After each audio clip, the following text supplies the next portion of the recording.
ஆதிமா சிவசக்தி போற்றி. ஓம் நமோ நாராயணாய. அனைவருக்கும் வணக்கம்ங்க. உங்கள் அனைவரையும் இறையருளால் இந்த 200வது பதிவு do this to catch hold of Shiva from past sins, Rudrabhishekam Rudra Gnana Yagnam என்னும் சிறப்பு பதிவில் சந்திப்பதில் மிக்க மகிழ்வடைகிறேன். நான் சித்தர் கீதா, மதுரையில் இருக்கிறேன். நான் 15 ஆண்டுகளாக அம்மன் ஆதிமா சக்தி மற்றும் ஆதிசிவன் மூலமாக சைக்கிக் ரேக்கி எனப்படும் உயரக ரேக்கி சிகிச்சையை செய்து வருகிறேன். செய்வது அனைத்தும் அம்மன் தான். சித்தர் என்று கூறப்படுவதும் அவர்கள்தான். நான் அவர்களின் கருவியாவேன். எவ்வாறு செய்து வருகிறேன் என்பதை அறிமுக விளக்கம் என்ற குறு வீடியோ மற்றும் ஆரம்பகால பதிவுகளில் நீங்கள் பார்த்து தெரிந்து கொள்ளலாம்.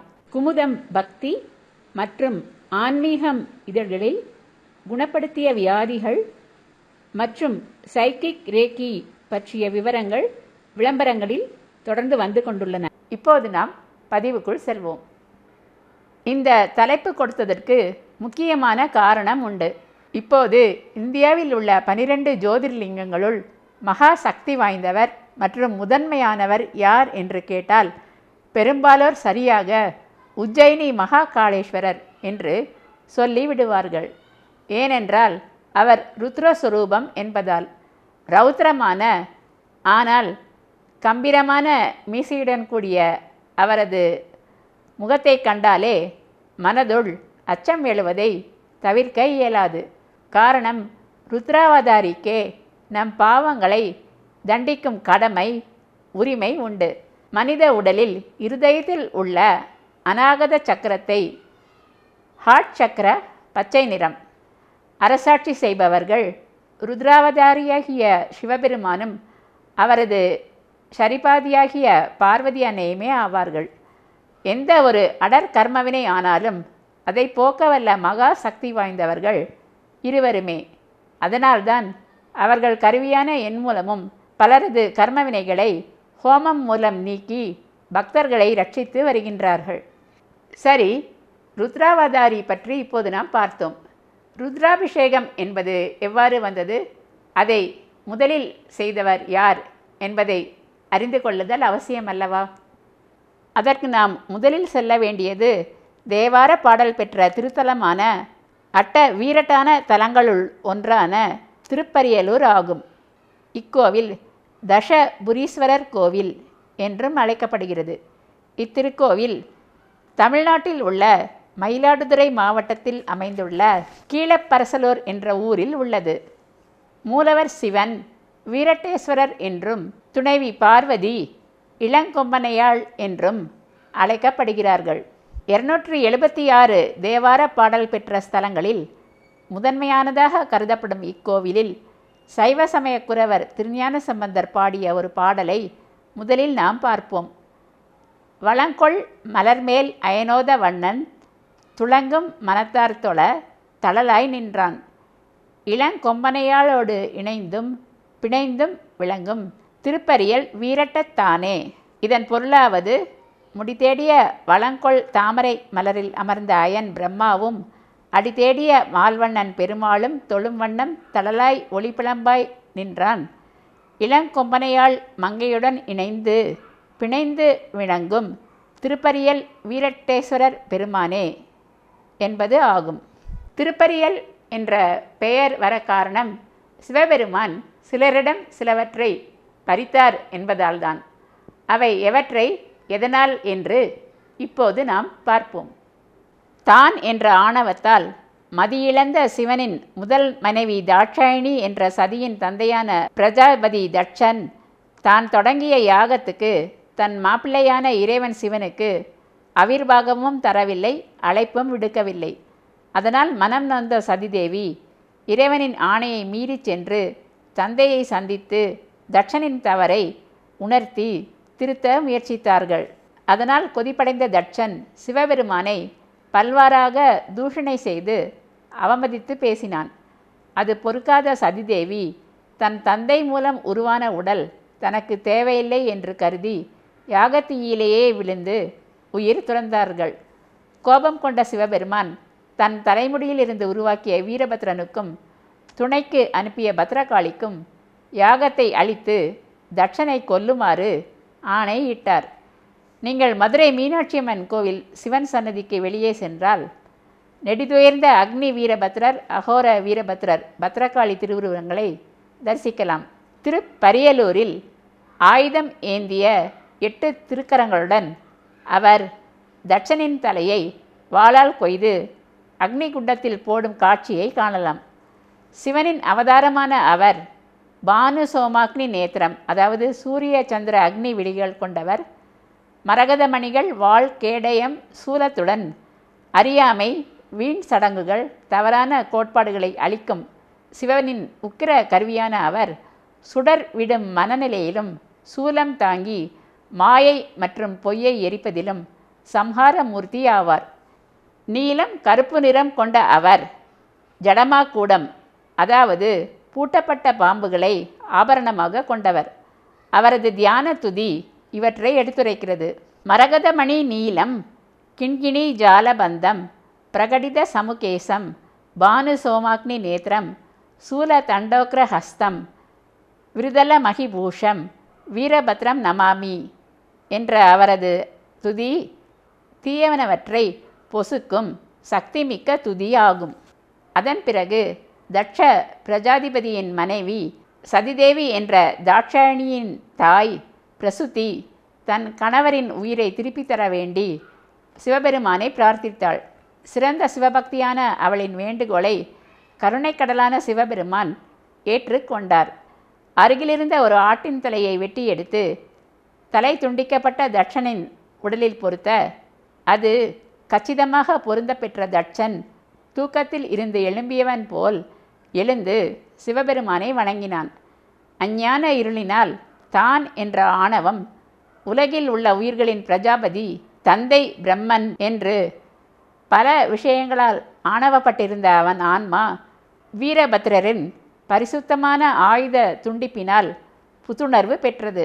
சிவபெருமானின் தரிசனம், அவரது தலையிலிருந்து பெருகிய ஞான கங்கையின் புனித நீர் தன்மேல் பட அவன் ஞானம் அடைந்தான். அதன் பின்னர் பாடியதே ஸ்ரீ ருத்ரம் நமகம் சமகம் ஸ்லோகங்கள் ஆகும். ஆகவேதான் இவ்வூர் தஷபுரி என்றும் அழைக்கப்பட்டது. தஷன் சிவபூஜை செய்யும் சிற்பங்கள் இங்கு உண்டு.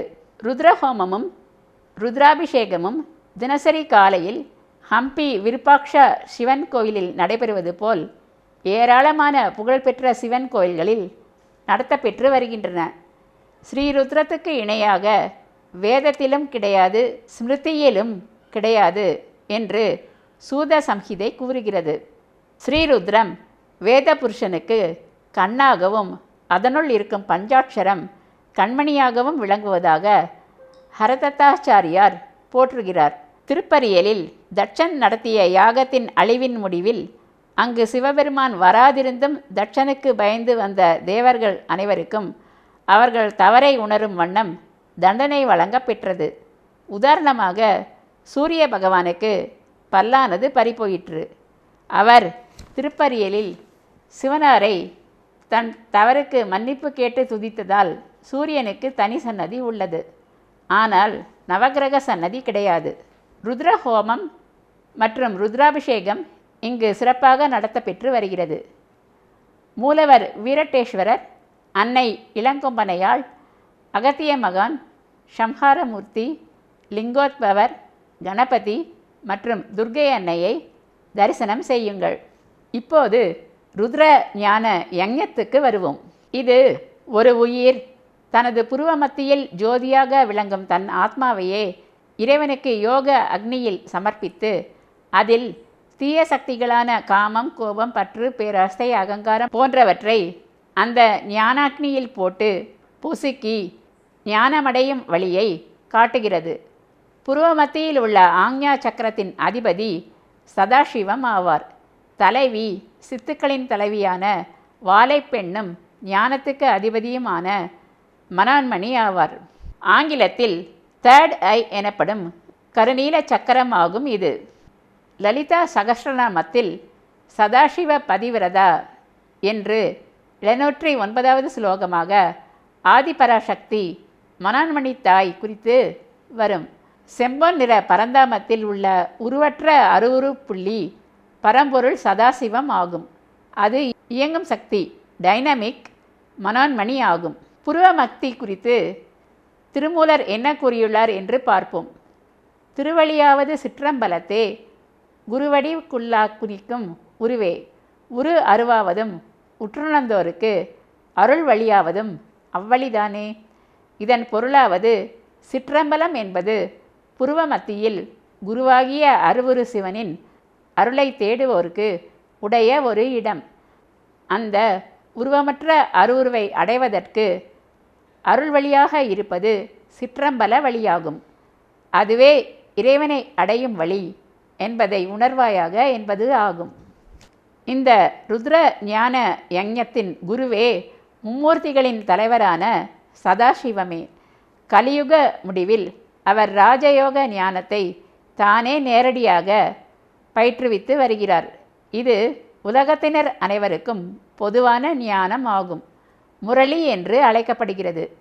இந்த ஞானம் பிரம்மகுமாரிகள் நடத்தும் ராஜயோக தியான மையங்களில் இலவசமாக நடத்தப்பெறுகிறது.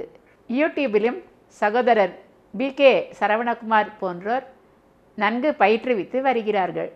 இதன் சாராம்சம் என்னவென்றால், நீ உடல் அல்ல, ஆன்மா மட்டுமே. உடல் அழிந்தாலும் ஆன்மா அழியாது. அது முற்பிறவி இப்பிறவி வினைகளுக்கு ஏற்ப மறுபிறவி எடுக்கும். கலியுகம் முடிந்து சத்தியயுகம் பிறக்கும் நாள் சமீபத்தில் உள்ளது. அப்போது ஸ்ரீகிருஷ்ணர் தோன்ற உள்ளார். அவரே சத்தியநாராயணராக பின்னாளில் பரிமளிப்பவர். அவருடன் 33 தேவர்கள் தோன்றி இந்த பொன்யுகமான சத்தியயுகத்தை பரிபாலிக்க இருக்கின்றனர். அதற்கான தகுதி பெற்று தேவதையாகவும், அகால மரணம், கொடிய நோய்களால் மரணம் மற்றும் சொல்லனாத துக்கங்களால் பீடிக்க இருக்கும் கலியுக இறுதிக்கால துன்பங்களிலிருந்து மீளவும் ஒரே வழி தான் ஆத்மா என்பதை உணர்ந்து பிற உயிர்களையும் அவ்வாறே பார்ப்பதுதான். அதோடு மட்டுமல்ல, செம்பொன் நிற உலகத்திலிருந்து வந்துள்ள ஜோதி சுரூப பிறப்பு இறப்பற்ற சிவனின் பரமாத்ம புள்ளியை நினைத்து தியானித்தலும் அவசியம். அவரையே லிங்கமாக நாம் வணங்குகிறோம். ருத்ரமூர்த்தியான சிவனும் அவரை நினைத்து தியானிப்பதை இப்படத்தில் காணுங்கள். அவ்வாறு தியானித்தால் சூரிய ஒளி கண்டதும் விலகும் இருள் போல தலைகனத்த தட்சனுக்கு சிவபெருமான் தரிசனம் தந்ததும் அஞ்ஞானம் விலகி ஞானம் அடைந்தது போல நாமும் ஞானம் அடைந்து முக்தி பேறு பெறுவோம். கலியுக துன்பங்களால் துன்புறும் மற்றைய உயிர்களுக்கும் இந்த ஞானத்தை எடுத்து கூறி துன்பங்களிலிருந்து விடுவிப்போம். அப்போது சிவனார் அணியும் 108 மணி ருத்ரமாலையில் ஒரு மணியாக நம்மை தேர்ந்தெடுத்து அணிந்து கொள்ளும் பாக்கியமும் பெரும்பேரும் நமக்கு கிட்டும். ருத்ரஹோமம், ருத்ராபிஷேகம், ருத்ர ஞான யஞங்களின் நோக்கம் ஒன்றுதான். அது தீவினைகளான அஞ்ஞான இருளை அகற்றி ஒளிப்பிரகாசமான ஞான தீபத்தை ஏற்றுவதே ஆகும். அதுவே இறைவன் நம்மை கரம் பிடித்து அழைத்துச் செல்கின்ற ஒரே பாதையும் ஆகும். இப்பதிவை இத்துடன் நாம் நிறைவு செய்து கொள்வோம். சப்ஸ்கிரைப் செய்யாதவர்கள் அவசியம் செய்யுமாறு கேட்டுக்கொள்கிறேன். மேலும் கேஸ் விஷயமாக என்னை சந்திக்க விரும்புபவர்கள் கீழே வரும் தொலைபேசி எண் 0452420851 என்ற தொலைபேசி எண்ணில் தொடர்பு கொள்ளுமாறு கேட்டுக்கொள்கிறேன். லைக்கும் போட்டு உற்சாகப்படுத்தலாம். கமெண்ட்ஸிலும் தங்கள் கருத்தினை தெரிவிக்கலாம். இதுவரை பொறுமையாக பார்த்த உங்கள் அனைவருக்கும் எனது மனமார்ந்த நன்றிகள். வணக்கம்.